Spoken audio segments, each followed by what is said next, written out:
Hello and welcome guys. तो आज की हमारी जो वीडियो रहने वाली है वो है साइंस के ऊपर, जिसमें हम बेसिकली बायोलॉजी टॉपिक के ऊपर बात करेंगे।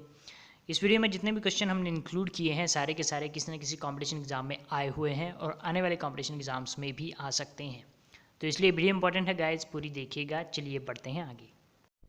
हे guys, welcome to the channel tricks and click studies. Video देखने से पहले चैनल को जरूर सब्सक्राइब करें और बेल आइकन भी प्रेस करें ताकि हर वीडियो की नोटिफिकेशन आपको टाइम पे मिलती रहे। धन्यवाद। तो चलिए स्टार्ट करते हैं। चलिए गाइस, शुरू करते हैं अपने फर्स्ट क्वेश्चन के साथ, जो कि है विटामिन बी की कमी से कौन सा रोग होता है। तो हमारे जो ऑप्शंस हैं रिकेट्स, गाइटर, नाइट ब्लाइंडनेस या फिर बेरी बेरी। तो अगर आपने बायो पढ़ी है तो डेफिनेटली ये बहुत ही कॉमन सा क्वेश्चन है। काफ़ी स्टार्टिंग से हम पढ़ना इसे स्टार्ट करते हैं, इस विटामिन की कमी से कौन सा रोग होता है। जो विटामिन बी है उसकी अगर बॉडी में डेफिशिएंसी हो तो उसकी कमी से जो हमारी बॉडी में डिसीज़ होती है उसको बोला जाता है बेरी बेरी, यानी कि ऑप्शन डी जो है वो सही उत्तर होगा इस क्वेश्चन का। अब बेरी बेरी रोग में होता है कि एक्चुअली हमारी बॉडी में वीकनेस आ जाती है, लॉस ऑफ एपेटाइट हो जाता है and there are lot of pains in limbs and joints, तो उसको बोला जाता है बेरी बेरी। तो विटामिन बी की कमी से बेरी बेरी रोग होता है। Option D will be the right answer of this question. ये क्वेश्चन आपने याद रखना है because it is important question. Okay, moving on to question number second, जो कि है वायरसेस किन चीज़ों से मिलकर बने होते हैं। अब एज वी नो, जो वायरस हैं that is also an important topic in bio. और आज के टाइम में एक ग्लोबल पेंडेमिक चल रही है कोरोना वायरस की। तो ये जो वायरसेस हैं ये किन चीज़ों से मिलकर बने होते हैं, जो सही उत्तर है वो है न्यूक्लिक एसिड एंड प्रोटीन से। तो वायरसेस जो हैं वो न्यूक्लिक एसिड एंड प्रोटीन्स से मिलकर बने होते हैं। Option B is the right answer of this question. Moving on to question number 3, saliva किस चीज़ को पचने में मदद करता है। अब स्लाइबा क्या है, जो हमारे मुंह में लार बनती है वो भी हमारी डाइजेशन में मदद करती है। तो वो किस चीज़ को पचने में मदद करता है, फैट्स, प्रोटीन, फाइबर या फिर स्टार्च। तो इस क्वेश्चन का सही उत्तर है स्टार्च, यानी कि जो स्लाइबा है वो स्टार्च को पचने में मदद करता है। Option D will be the right answer of this question. स्लाइबा एक्चुअली होता क्या है, ये एक सॉफ्ट वाइट टेस्टलेस पाउडर है जिसको हम जो कि पानी में डिज़ोल्व नहीं होता, ठीक है। और एक्चुअली ये एक तरह का कार्बोहाइड्रेट है, ठीक है, जो जिसमें ग्लूकोज यूनिट्स आपस में एक बॉन्ड के साथ ज्वाइन होते हैं। उसको बोला जाता है स्टार्च। तो स्टार्च जो हमारी बॉडी में डाइजेस्ट होता है दैट उसको पचने में, डाइजेस्ट होने में कौन मदद करता है, वो है स्लाइबा। तो इसी के साथ चलते हैं क्वेश्चन नंबर 4 पे। डीएनए की फुल फॉर्म क्या है। जैसे हमने पीछे पढ़ा कि जो वायरसेस हैं वो न्यूक्लिक एसिड से मिलकर बने होते हैं। तो हमारी बॉडी में दो तरह के न्यूक्लिक एसिड्स पाए जाते हैं, तो उसमें से एक है डीएनए, एक है आरएनए। तो डीएनए की सही फुल फॉर्म क्या है। डीएनए की फुल फॉर्म एक बहुत ही इंपॉर्टेंट क्वेश्चन है। सिमिलरली आरएनए की फुल फॉर्म, तो डीएनए की फुल फॉर्म जो है वो degenerated neuron activation, double neuron activation, di nucleic acid या फिर डीऑक्सीराइबो न्यूक्लिक एसिड। तो इस क्वेश्चन का जो सही उत्तर होगा वो होगा डीऑक्सीराइबो न्यूक्लिक एसिड, यानी कि option D will be the right answer of this question. अब डीएनए की बात करें तो एक्चुअली है क्या, ये एक हमारी बॉडी का बहुत ही इंपॉर्टेंट पार्ट है जो कि जेनेटिक इन्फॉर्मेशन प्रोवाइड करते हैं for the development and growth of all the living organisms, ठीक है जी। ये है कि एक्चुअली न्यूक्लिक एसिड की फॉर्म है, एक डीएनए है, एक आरएनए है। तो इतना आपने याद रखना है। इसी के साथ हम चलते हैं अपने क्वेश्चन नंबर 5 पे। गाइस, नेक्स्ट क्वेश्चन पे चलने से पहले अगर आपको वीडियो अच्छी लगे तो प्लीज़ वीडियो को लाइक कीजिएगा, चैनल को सब्सक्राइब कर लें ज़रूर, क्योंकि बहुत से लोग मैं देखता हूँ कि जो हमारे व्यूअर्स नहीं हैं वो चैनल की वीडियोस को देखते हैं। तो प्लीज़ अगर आप वीडियो को देखते हो, चैनल पे आते हो, तो प्लीज़ वीडियो को सब्सक्राइब कर लीजिए, चैनल को सब्सक्राइब कर लें, वीडियो को लाइक ज़रूर कीजिए और अपने फ्रेंड्स के साथ भी शेयर ज़रूर करें, क्योंकि ऐसी बहुत सी information, important information regarding your GK studies हम आगे भी लेके आते रहेंगे, और ये तभी होगा अगर आप चैनल के साथ जुड़ते हो। चलिए नेक्स्ट क्वेश्चन पे चलते हैं। क्वेश्चन नंबर 5 है, भोजन की अधिकतम खपत कौन से हिस्से में होती है। तो जो हमारा स्टमक है उसमें वी नो कि जो हमारा फूड है सारे का सारा वो पचता है, लेकिन स्टमक के अलावा स्मॉल इंटेस्टाइन, लार्ज इंटेस्टाइन, ऑस्फेगस, ये सारी चीज़ें भी बहुत सारा इंपॉर्टेंट रोल प्ले करती हैं इसमें। अब जो अधिकतम भोजन का पार्ट है वो कहाँ पे डाइजेस्ट होता है, दैट इज़ स्मॉल इंटेस्टाइन, यानी कि ऑप्शन बी जो है वो सही उत्तर होगा इस क्वेश्चन का।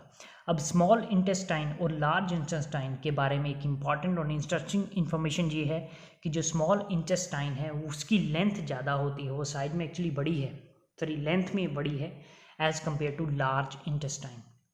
ठीक है जी, लेंथ स्मॉल इंटेस्टाइन की ज़्यादा होती है बट उसका जो चौड़ाई है, विड्थ है, वो कम है as compare to large intestine. तो स्मॉल इंटेस्टाइन की लाइन जो लेंथ है that is near about 20 to 25 feet we can say, और जो लार्ज की है वो है नियर अबाउट 6 फीट। तो ये आप याद रख सकते हो। और जो लार्ज इंटेस्टाइन है उसकी लेंथ कम है बट विड्थ जो है, ठीक है, मतलब उसकी चौड़ाई, इसको हम बोल सकते हैं लार्ज इंटेस्टाइन, इसको हम बोल सकते हैं स्मॉल इंटेस्टाइन, बट इसकी जो लेंथ है that is large as compare to this one. So ये आपने याद रखना है। Moving on to question number 5, किसे सेल का पावर हाउस कहा जाता है?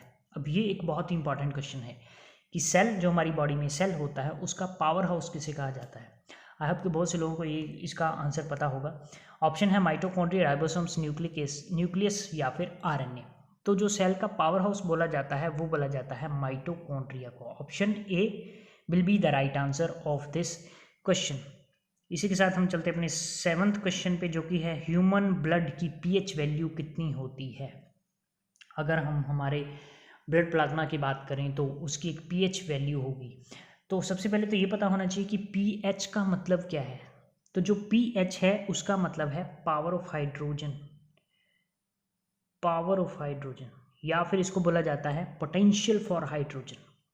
ठीक है, ये एक ऐसा स्केल है जो कि यूज़ किया जाता है किसी वाटर सॉल्युबल सॉल्यूशन की एसिडिटी या फिर उसकी बेसिसिटी को बताने के लिए कि कितना कोई जो सॉल्यूशन है वो एसिड है या फिर बेसिक है।